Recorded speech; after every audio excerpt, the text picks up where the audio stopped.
All right, jabronis. So, someone asked me recently how I do my pricing, and I'll tell you all about that.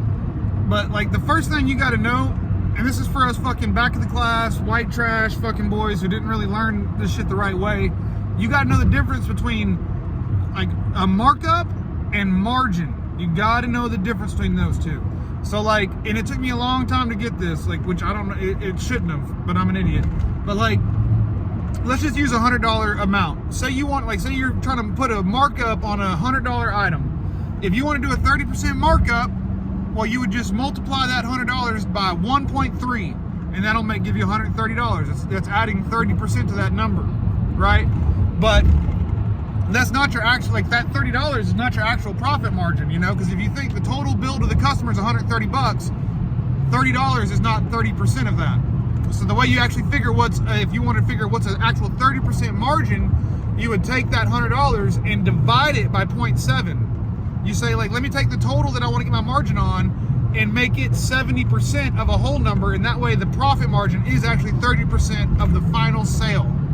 So that's the difference. Like, if you want to do a 40% margin, you divide by 0.6. If you want to do a 50% margin, you divide by 0.5, which is the same as multiplying by 2. But and that's really, you really have to understand the difference in that. And like, for us back of the class boys, that we just, for whatever reason, we don't get it. It took me a long time to get it. And but all those college boys, that's how they're doing their markup and their margin. You know, they're dividing by 0.7. That's kind of the industry standard.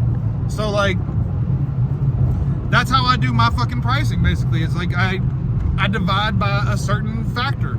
Like, so I figure my cost on, like, I'll figure what do I pay my guys. Like, say I got 4 guys on a job, I figure each one of their wages, and then I multiply their wages by 1.08, and that gives me their wages after we do the payroll tax on it, because I got to pay about 8% additional for payroll taxes.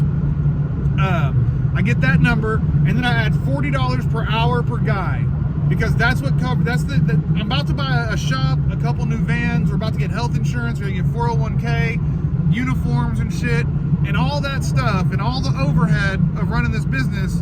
It works out to about $40 per billable hour per guy, and it's. I can explain to you how I came up with that number, but it's just a lot of math. It's just what does all this cost? What is that per month? What is that per year? Let's divide that by how many billable hours I get. Let's divide that by how many guys I have, and that gives me $40 per hour. So, you know, I figure their wages, their payroll tax, that $40 per hour, add all that together. And then I figure my material costs for jobs. Like, if I get like quotes for 30K on material and fixtures on a job, I'll probably figure like 6 to 7 grand extra, and then I'll figure my taxes on that if I'm paying taxes on it or not. And I add all that together. That's my cost for doing the job. And ideally, that cost for doing that job should be like at least 5-10% more than what it actually cost me, at least. But I take that total cost and then I divide it, you know, usually by like 0.6, you know, at the lowest 0.7. I make it to where my cost on that job represents at worst 70% of the total sale, meaning that my gross margin will be, you know, 30%.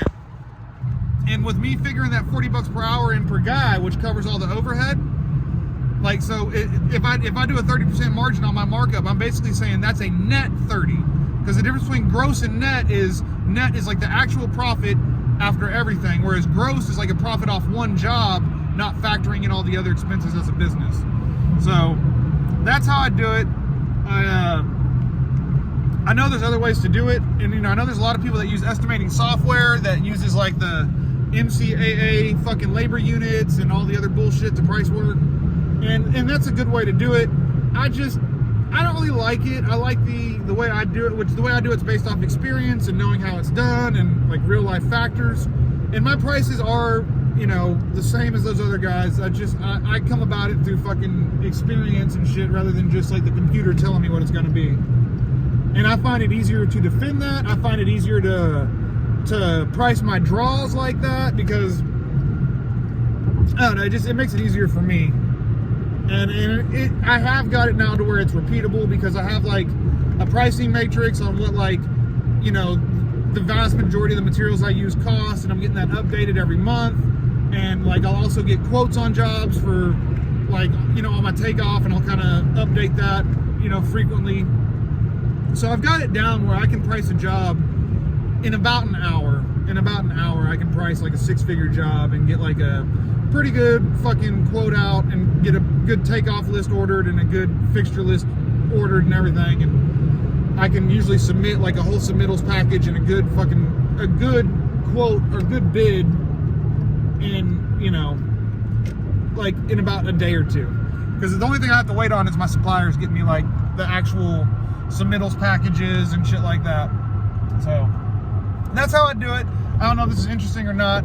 I'd like to hear somebody talk shit. Like I'm sure I'm doing it backwards to some people, but it works for me. And like I said, if like you guys really need to learn the difference between margin and markup. And like anybody that's out there doing their own pricing and their own bidding, even if you don't own the company, like change the way you do that. Like if you're saying I want to add 30% to this, divide that number by 0.7 and start operating off that actual margin, not a markup, which just fucks the math up. So bye, YouTubes.